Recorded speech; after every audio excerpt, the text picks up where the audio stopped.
Prenez place, mes frères et sœurs, et bonjour à tous. C'est encore un plaisir d'être là avec vous, à chanter les louanges de Dieu, à encore prendre des moments de qualité dans la présence du Seigneur. Et quelle grâce que nous puissions nous tenir dans cette présence, dans cette relation, et savoir que quelqu'un nous aime. Est-ce que vous savez que Jésus vous aime ? Est-ce que vous savez qu'il a donné sa vie pour vous ? Amen. Et cela est un héritage. Normalement, un héritage ne se transmet qu'à la mort de quelqu'un. Et Jésus est mort. Jésus est mort pour que nous puissions rentrer dans notre héritage. Et c'est le sujet de ce matin, ce sera l'héritage. L'importance pour nous de savoir que nous avons un héritage et l'importance de le transmettre à notre tour. J'ai eu l'occasion pendant ces vacances d'aller visiter ma famille et je me suis retrouvé dans une saison particulière dans le sud de la France et c'est la saison des champignons. Alors peut-être que certains d'entre vous aiment les champignons. Pour ma part, j'aime beaucoup les champignons et j'aime surtout les cueillir et aller les chercher dans la forêt. Et je me suis rendu compte de quelque chose. Aller chercher les champignons, c'est pour moi un héritage. Ma grand-mère a transmis cet amour à mon père. Ma grand-mère nous a transmis cet amour et mon père, en retour, nous l'a également transmis. Et c'était pour moi l'occasion de faire découvrir à mes enfants qu'il y a une forêt, que nous ne sommes pas qu'en région parisienne, qu'il y a autre chose autour.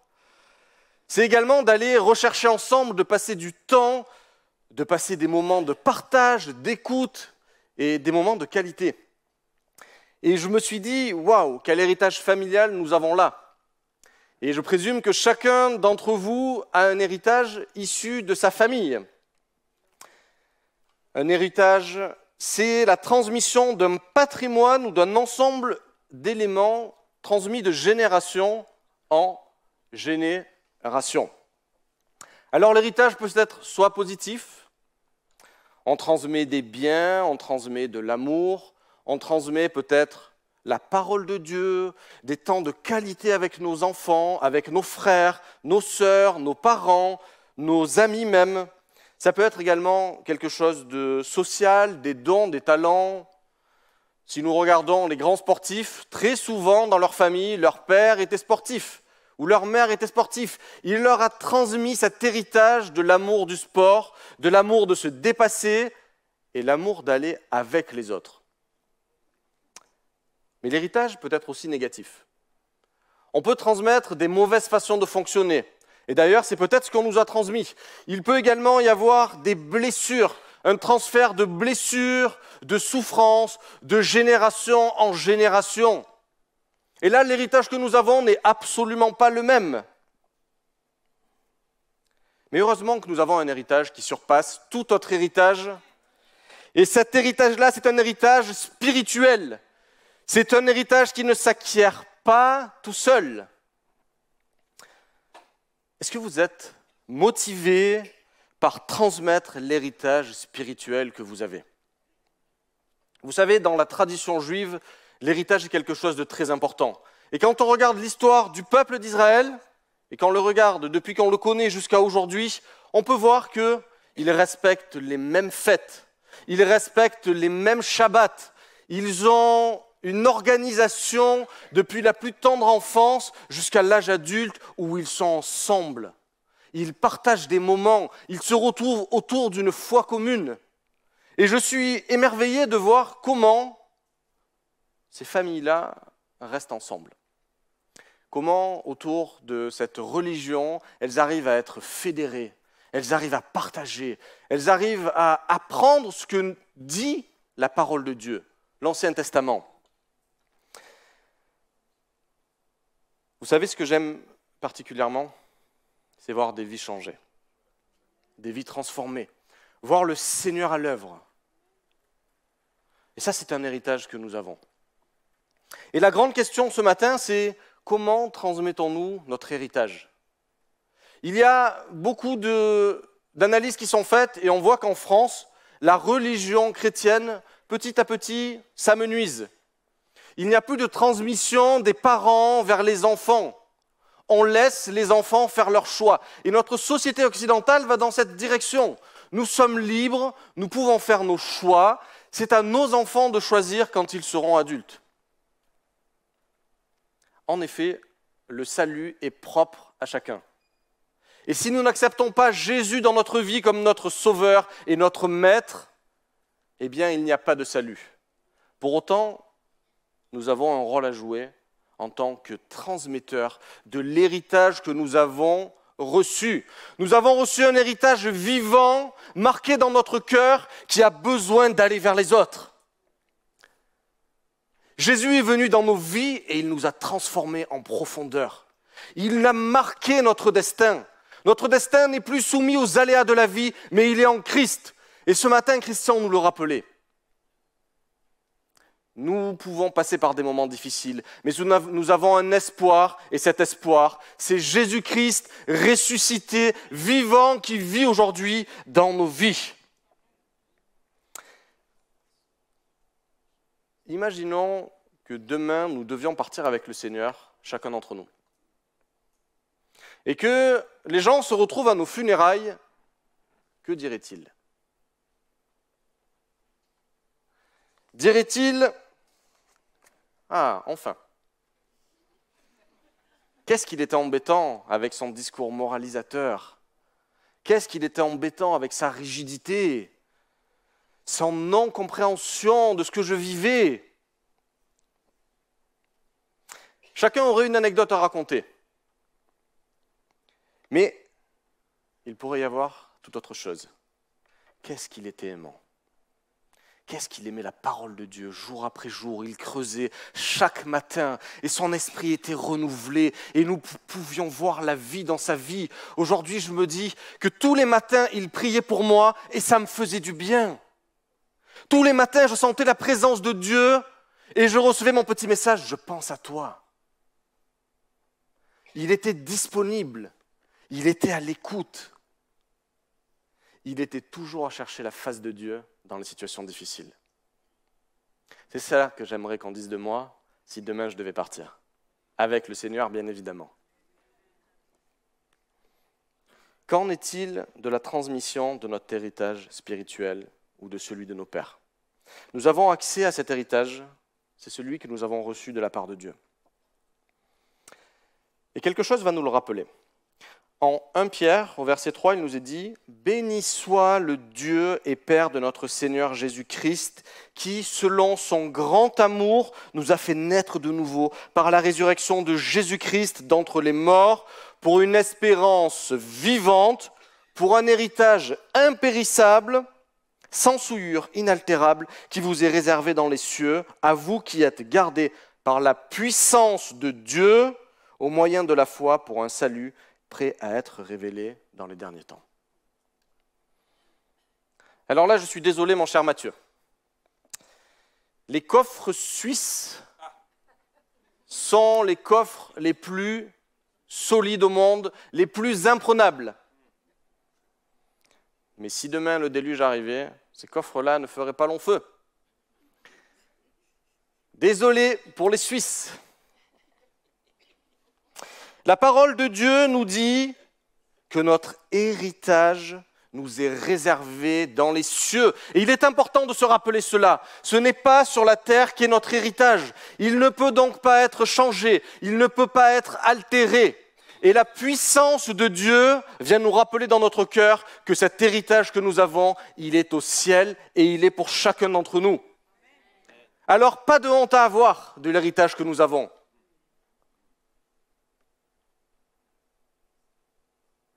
Qu'est-ce que nous faisons pour transmettre cet héritage que nous avons ?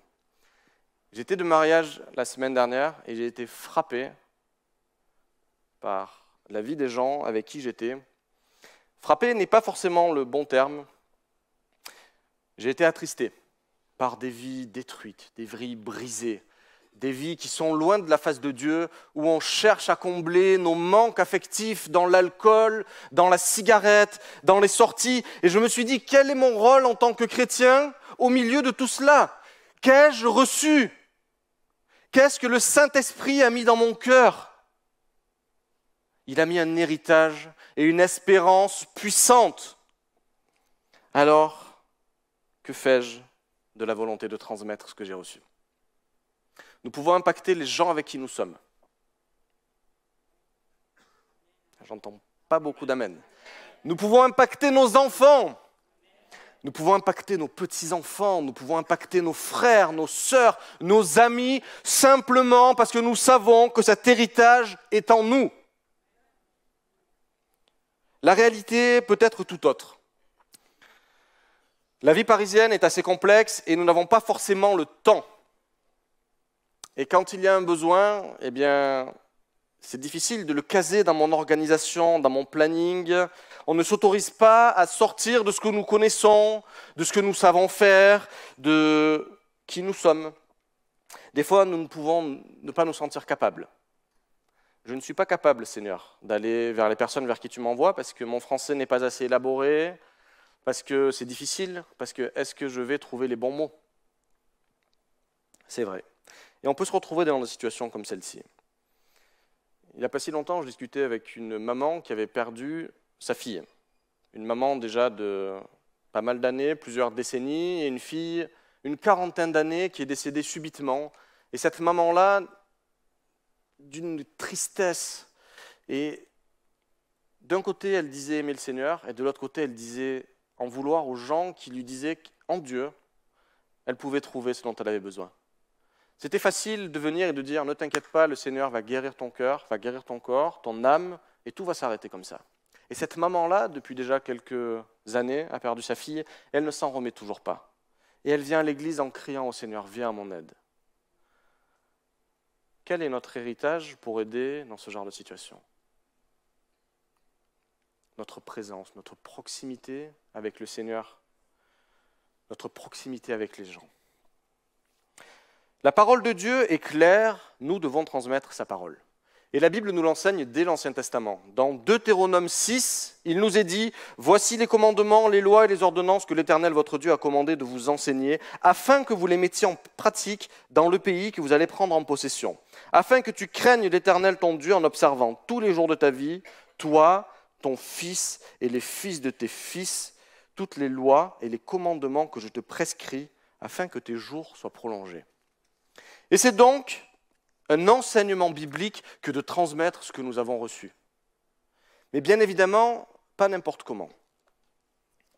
Attention, le salut est non transmissible. Ce n'est pas en forçant les gens qu'ils se convertiront. Nous avons la puissance du Saint-Esprit qui est en nous. Le Saint-Esprit a sa présence qui vit dans qui nous sommes. Et nous avons besoin d'être transformés jour après jour pour être toujours sur la brèche, à la brèche de ce qui est prévu pour chacun d'entre nous. Quelle est notre mission? Transmettre l'héritage que nous avons, apporter une lumière au milieu des ténèbres. Et ce thème de « Lève-toi et brille » est tellement d'actualité. Saisis l'héritage que tu as reçu, lève-toi et brille. Cet héritage ne t'est pas acquis.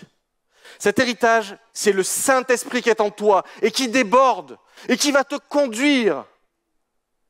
Béni soit le Dieu, le Père de notre Seigneur, qui nous a régénérés pour une espérance vivante et qui nous donne un héritage qui nous est réservé dans les cieux. La grâce, le salut, le royaume, la vie éternelle sont pour nous. Et cet héritage ne nous est transmis que par Jésus-Christ. Nous allons voir ensemble quelques petits éléments de détail. Excusez-moi.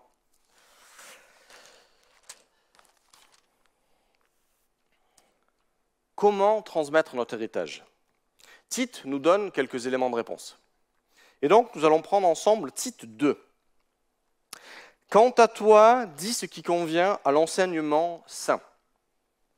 Que les vieillards soient sobres, dignes, pondérés, saints dans la foi, l'amour et la persévérance. Que les femmes âgées d'eux-mêmes aient un comportement qui convienne à des personnes consacrées, qu'elles ne soient ni médisantes, ni esclaves des excès de vin, qu'elles enseignent le bien, afin d'apprendre aux jeunes femmes à aimer mari et enfants, à être pondérées, chastes, occupées aux travaux domestiques, bonnes, soumises à leur mari, pour qu'on ne calomnie pas la parole de Dieu. Encourage de même les jeunes gens à être pondérés à tout égard, en te montrant toi-même un modèle de belles œuvres, avec un enseignement pur, digne, une parole saine, inattaquable, pour que l'adversaire soit confus et n'ait rien à dire de nous.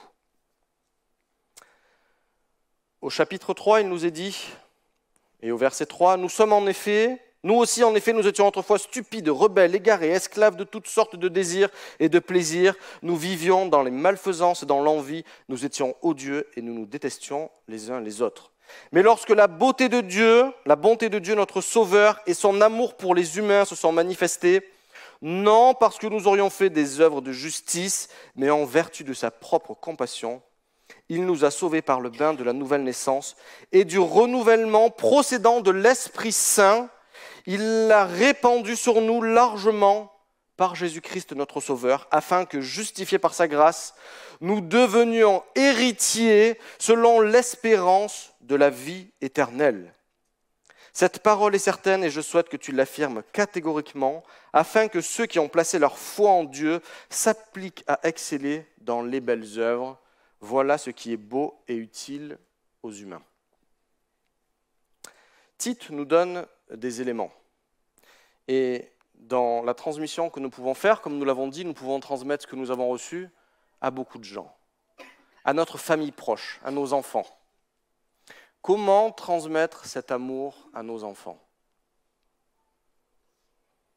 Il est difficile de les comprendre. Il peut arriver qu'ils fassent des choix qui ne nous conviennent absolument pas. Et notre réaction est proportionnée à ce que nous pensons être des choix qui ne sont pas conformes à la parole de Dieu. Il faut bien évidemment reprendre ses enfants. La Bible est claire là-dessus. Mais il faut également être amour. Il faut les comprendre. Il faut prendre le temps de discuter avec eux, d'analyser ce qu'ils vont avoir à nous dire. Et la proximité est quelque chose d'important. Ça peut également être pour les grands-parents. Pas tout le monde est grands-parents, je vois des gens qui sont assez jeunes ici, mais vous avez votre rôle à jouer avec vos petits-enfants. Quand vos petits-enfants vous voient, vous reflétez une autorité, vous reflétez quelque chose d'important. Il est important de savoir que vos gestes et vos actions seront analysés et que vous pouvez donc impacter l'héritage que vous allez laisser à votre famille. Cet héritage-là, que nous le voulions ou non, sera transmis. Ce n'est pas tout de louer le Seigneur. Que sommes-nous à la maison? L'apparence d'une vie de piété peut être facile, mais la maison, la vie à la maison, est des fois plus difficile. Il peut y avoir de la colère, il peut y avoir des envies, peut-être sur des sujets de politique, peut-être sur des sujets financiers. Je ne suis pas d'accord, chérie, sur comment tu gères les comptes. Et cela crée des distensions. La transmission est quelque chose d'important. Il est facile de cacher qui nous sommes à l'intérieur. Mais notre entourage le verra. Et je ne sais pas si vous l'avez déjà vu, les enfants sont souvent le reflet de ce que nous sommes. Et des fois, je regarde mes enfants, je les entends parler, je me dis « ouf !» Telle expression, c'est la mienne. Tel mode de fonctionnement, c'est le mien. Seigneur, aide-moi à changer. Aide-moi à changer pour mes enfants, aide-moi à changer pour l'Église, aide-moi à changer pour ce que je vais transmettre aux gens qui me voient. Nous ne vivons pas pour les gens qui nous voient, mais nous vivons pour transmettre ce que nous avons reçu. Et nous avons reçu la vie éternelle. Nous avons reçu la vie en abondance. Et c'est ce à quoi nous sommes appelés, transmettre ce que nous avons reçu. Rayonnons, brillons dans le monde dans lequel nous sommes. Lève-toi et brille. Donne l'héritage que tu as reçu. Parle de ce que tu vis avec le Seigneur. Vous savez, j'ai été marqué par une personne. Et cette personne, il n'est pas là heureusement, c'est le pasteur Christian. C'est très bien. C'était peut-être il y a 15 ans en arrière, je ne connaissais absolument pas Christian, et j'ai participé à une réunion de jeunesse. Et le pasteur Christian était là et il nous expliquait sa vie, comment il avait vécu des difficultés et comment il avait accepté le Seigneur. Et cet héritage qu'il a transmis, cet héritage qu'il a donné a touché mon cœur.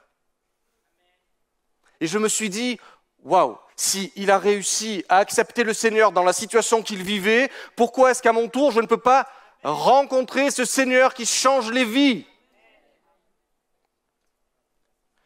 Et de cette rencontre a découlé ma rencontre avec le Seigneur.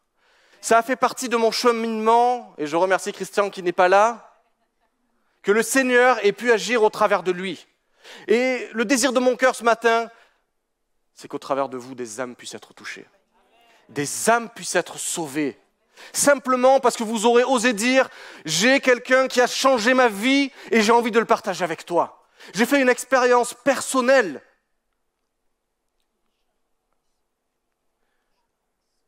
Dans ma jeunesse, un autre homme m'a marqué pendant beaucoup plus d'années et il passait son temps à me raconter ses témoignages. J'ai prié le Seigneur, j'étais malade et le Seigneur m'a guéri. C'était en 1948, c'était mon grand-père.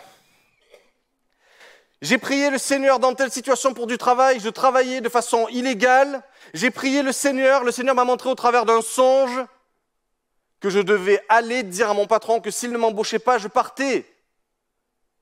Signature de contrat, dans l'heure qui suivait, il y avait l'inspection du travail qui venait vérifier les contrats. Et ces histoires-là, c'est ce qui a impacté ma vie. Et c'est l'héritage que nous avons à transmettre.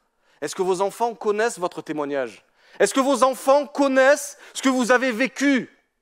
Est-ce que vos petits-enfants connaissent comment vous avez rencontré le Seigneur? Vos frères, vos sœurs, les gens proches de vous? Psaume 71, 18 nous dit « Ne m'abandonne pas, ô Dieu, même dans la blanche vieillesse, afin que j'annonce ta force à la génération présente, ta puissance à la génération suivante. » Et ce principe est donc biblique. Psaume 145, 4 « Que chaque génération célèbre tes œuvres et publie tes faits. »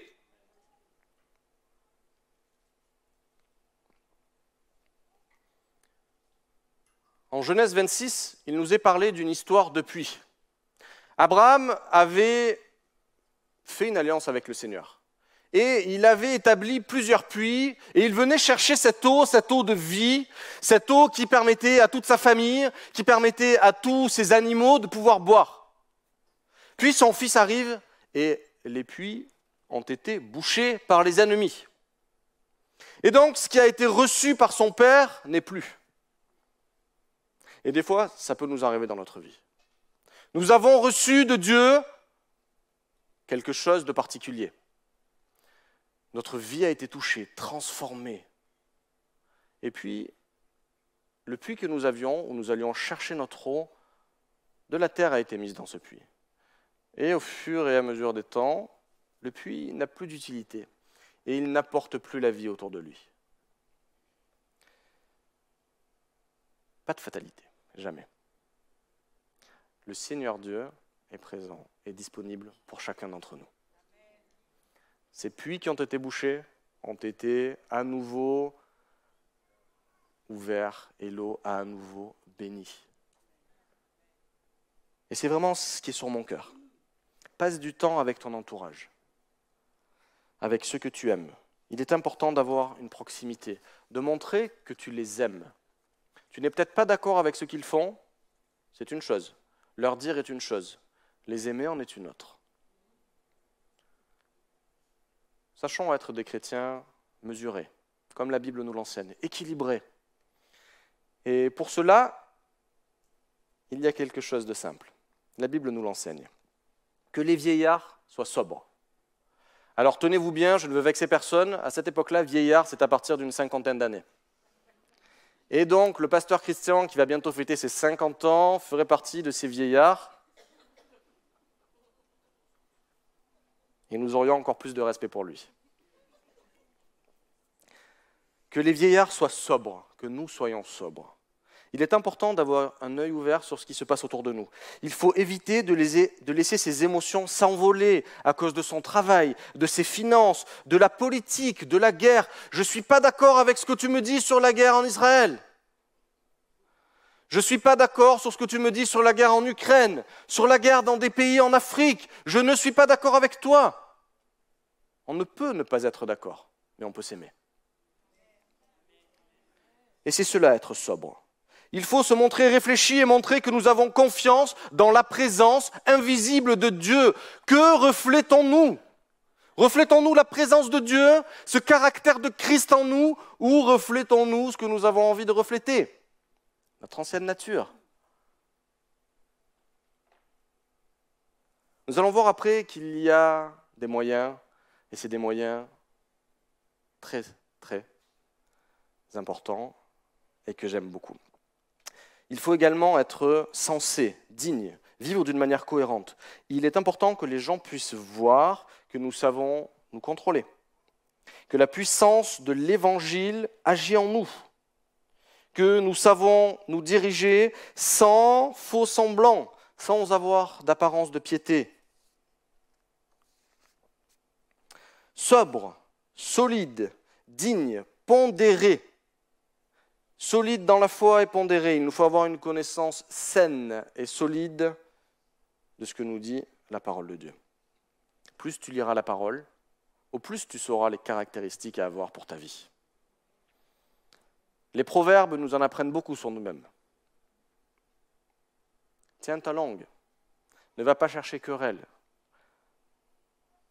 ne va pas avoir des disputes de mots pour rien du tout. Gère tes émotions. Il nous faut nous analyser et nous analyser devant le Seigneur. Passons du temps dans la prière. Mettons-nous à genoux. Seigneur, j'ai un héritage, c'est le tien. Je reviens le chercher et ce matin et pour les temps qui vont suivre. Je veux cet héritage pour ma vie, pour que je sois une lumière au milieu des ténèbres, que je puisse impacter ma famille, que je puisse impacter mes amis, que je puisse impacter mon église et que, comme le dit souvent le pasteur Matthieu, le 3e culte soit rempli, mais également le 4e culte soit rempli et que des vies soient transformées, que des gens soient sauvés et qu'à leur tour, ils sachent qu'ils ont un héritage en Christ et que cet héritage se transmettra de génération en génération pour que nous soyons bénis en Christ. Il nous faut avoir un comportement digne de Dieu. Montrons combien nous aimons celui qui donne la vie, jour après jour. Et cela passe par une proximité, par un engagement personnel. La vie chrétienne, et il me semble que le pasteur Matthieu l'avait prêché, c'est un travail.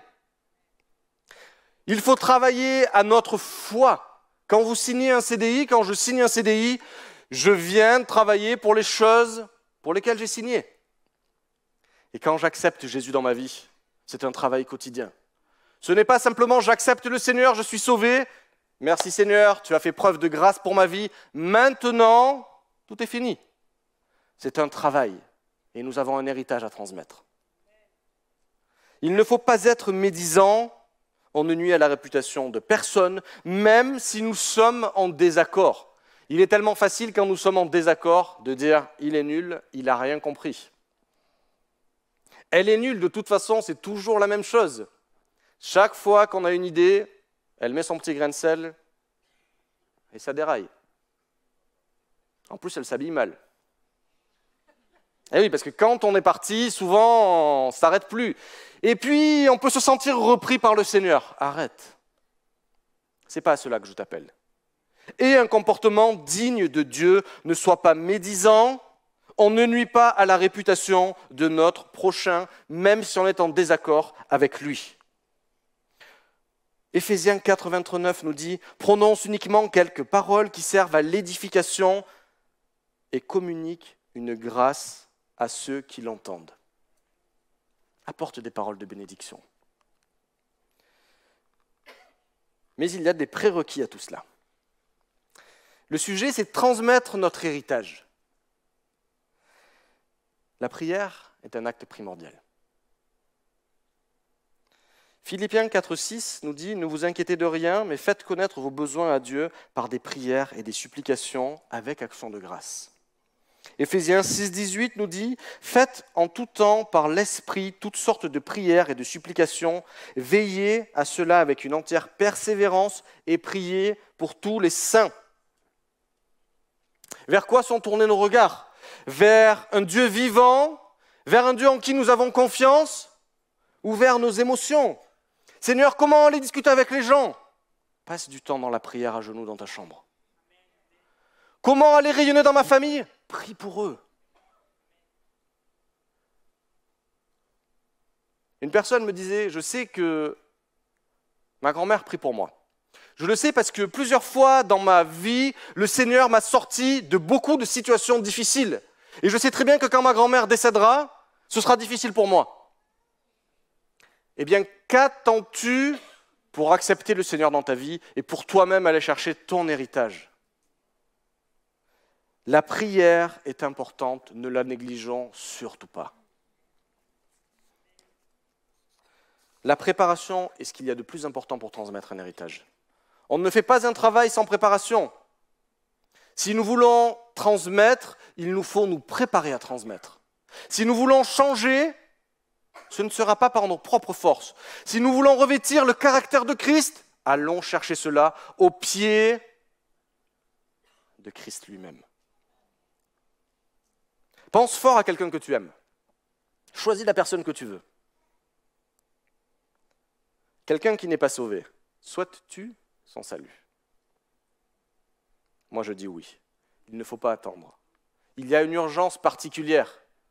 L'urgence, c'est que le maximum soit sauvé et tu as ton action à faire dans cela, dans la prière. Comment transmettre à ta famille, à tes amis, à tes parents, à tes frères et sœurs? Passe du temps dans la prière. Nous sommes tous le résultat de l'engagement que certains ont eu de transmettre la foi, que ce soit à l'école du dimanche, que ce soit par des gens qui sont allés discuter avec eux, que ce soit par des gens qui ont prié. Et d'ailleurs, je tiens à remercier l'équipe d'intercession qui prie dimanche après dimanche pour chacun d'entre nous, pour que des vies soient sauvées, des vies soient transformées et que chacun sache qu'il a un héritage vivant en Christ. C'est parce qu'il y a des gens comme ça, c'est parce qu'il y a des gens comme vous, c'est parce qu'il y a des gens comme moi que l'Église va avancer. Mais prenons le temps de prier pour notre Église. Prenons le temps pour que le Seigneur amène des nouvelles personnes et que nous soyons disponibles pour aller discuter avec ces gens.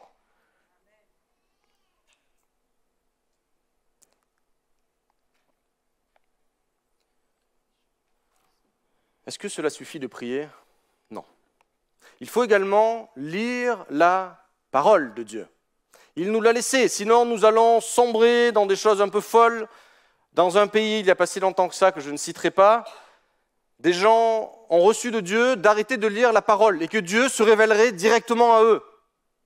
Ils ont construit une arche en béton et ont embarqué leur famille avec eux sur un jour précis en disant « Le Seigneur va faire un nouveau déluge, nous construisons cette arche. » Et le jour, ces familles qui se sont retrouvées dans cette arche, le jour dit, il ne s'est rien passé.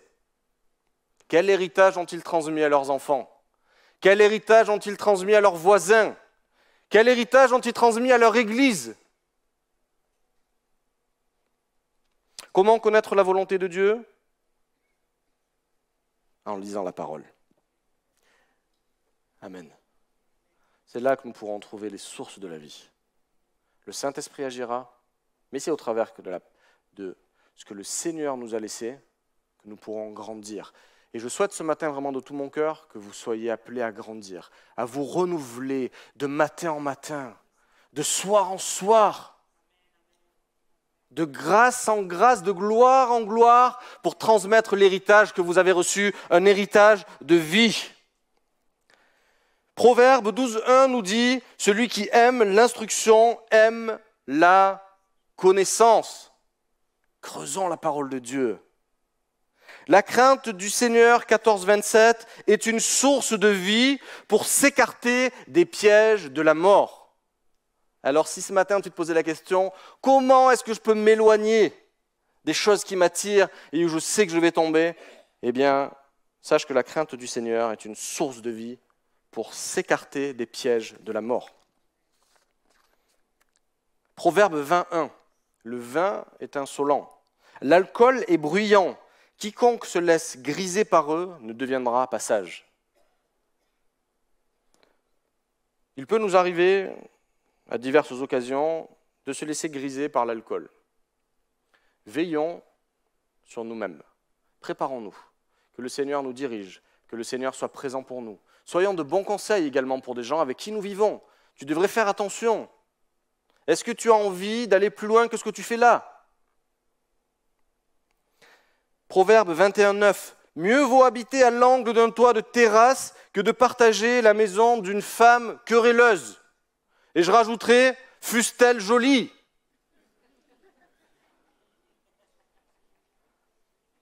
Seigneur, tu vois cette femme, elle me plaît, tu vois cet homme, il me plaît. Très bien, cherche ma volonté et transmets l'héritage que je t'ai donné, un héritage de vie.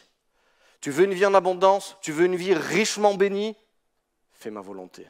Viens te blottir auprès de moi. Garde cette proximité. Sans proximité avec le Seigneur, nous ne serons pas ce qui vient de lui ou ce qui ne vient pas de lui. Sans lecture de la parole de Dieu, pas de réflexion, pas de méditation. Or, on garde en tête d'être modéré, tempéré, rempli de sagesse de Dieu. Parfois, les actes transmettent plus que les mots. Quand je vais parler aux autres, je ne suis pas là pour viser mon intérêt. Des fois, nos émotions ressortent. On aura envie que les gens soient comme nous ayons envie qu'ils soient. Est-ce que c'était compréhensible? Et donc, fais ce que je te dis parce que là, sinon il va t'arriver quelque chose de mal. Hein. Attention à toi. Hein.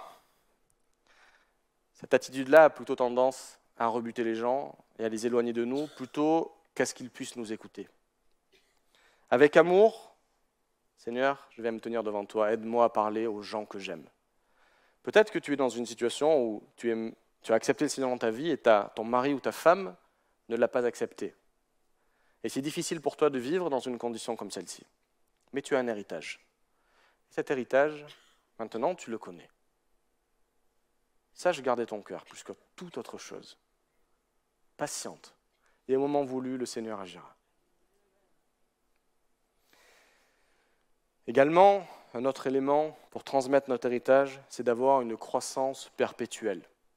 Si nous sommes à l'arrêt dans notre vie, la vie continue d'avancer. Et donc, nous reculons, puisque nous sommes à l'arrêt. Philippiens 2:12 nous dit « Ainsi, mes bien-aimés, comme vous avez toujours obéi, travaillez avec votre salut avec crainte et tremblement, non seulement comme en ma présence, mais bien plus encore maintenant que je suis absent. » C'est une invitation à progresser, à grandir spirituellement, à rentrer dans des nouvelles missions que le Seigneur a prévues d'avance pour nous. Et pour cela, on revient à passer des moments de prière, aller au pied de celui qui donne la vie, et nous rappeler que nous avons reçu la bonté de Dieu et que cette chose s'appelle être sauvé, être renouvelé par l'Esprit Saint qui a répandu sur nous largement, qui a été répandu sur nous largement. Que la grâce de Dieu, source de salut pour tous les hommes, a été manifestée. Elle nous enseigne à renoncer à l'impiété, aux convoitises mondaines et à vivre dans le siècle présent selon sa sagesse, la justice et la piété. Il y a un travail pour nous au quotidien. Quand je signe un contrat de travail, c'est bien pour accomplir le travail pour lequel je suis payé. Quand je prends un engagement avec Jésus, je prends un engagement de le suivre, je prends un engagement d'être en relation avec lui, et je prends un engagement de chercher à savoir ce qu'il veut pour moi. Un chrétien ordinaire peut mener une vie extraordinaire par le moyen de la grâce prodigieuse de Dieu. Nous sommes des gens ordinaires, mais quand Dieu agit dans notre vie, des choses extraordinaires se passent. Des gens sont touchés, des gens rencontrent le Seigneur. Lève-toi et brille dans ta famille, avec tes amis, dans ton travail, au sein de tes groupes et dans ton église. Je vais appeler les musiciens, s'il vous plaît. Nous arrivons à la conclusion. Il y a un travail à faire, et ce travail est important. C'est transmettre ce que nous avons reçu. Transmettre un héritage vivant et puissant. Comme la Bible nous le dit, même si tu as plus de 50 ans, tu es appelé à quelque chose. Tu es une femme qui a plus de 50 ans, tu es appelé à quelque chose. La Bible nous le dit. Si tu es jeune, tu es également appelé à quelque chose. Tu es appelé à transmettre cette vie en abondance. Il n'y a pas d'âge, il n'y a pas de trop peu, il n'y a pas de « j'ai pas assez ». Il y a quelqu'un qui est vivant et qui vient en nous. Et l'élément essentiel, c'est le Saint-Esprit. Il nous a sauvés par le bain de la nouvelle naissance et du renouvellement procédant de l'Esprit Saint. Il l'a rendu sur nous largement. Alors, pas de doute ce matin. Le Saint-Esprit est là. Le Saint-Esprit est avec toi pour t'aider à transmettre l'héritage que tu as reçu. Et si tu le veux bien, nous allons prier ensemble pour que tu sois renouvelé dans cet Esprit Saint.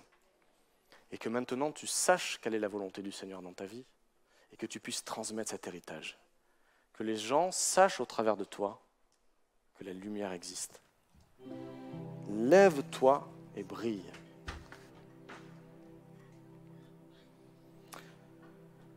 Il est vrai, Seigneur, encore ce matin, que ta parole nous éclaire, ta parole est source de vie. Et il est vrai encore qu'au travers du don de ton Fils Jésus-Christ, tu nous as transmis un héritage parfait. L'héritage qu'un jour nos yeux te verront. Cet héritage de la vie éternelle, d'une vie en abondance et d'une espérance vivante. Alors Seigneur, encore ce matin, viens nous marquer de ton sceau puissamment. Viens nous marquer dans ton cœur, dans nos cœurs. Et Seigneur, qu'encore nous puissions révéler ce que nous avons au fond de nous. Que si notre puits a été rempli de terre, eh bien tu viennes refaire couler l'eau vive. Que si certains se posent la question comment est-ce que je dois agir dans ma famille, éclaire-les. Et si ce matin tu te poses la question comment accepter Jésus dans ma vie, eh bien simplement en lui disant viens dans ma vie. Simplement en disant Seigneur, je veux un héritage nouveau. Je veux quitter les angoisses, mes frayeurs. Je veux seulement un héritage nouveau pour ma vie et que je puisse le transmettre à mon tour. Amen.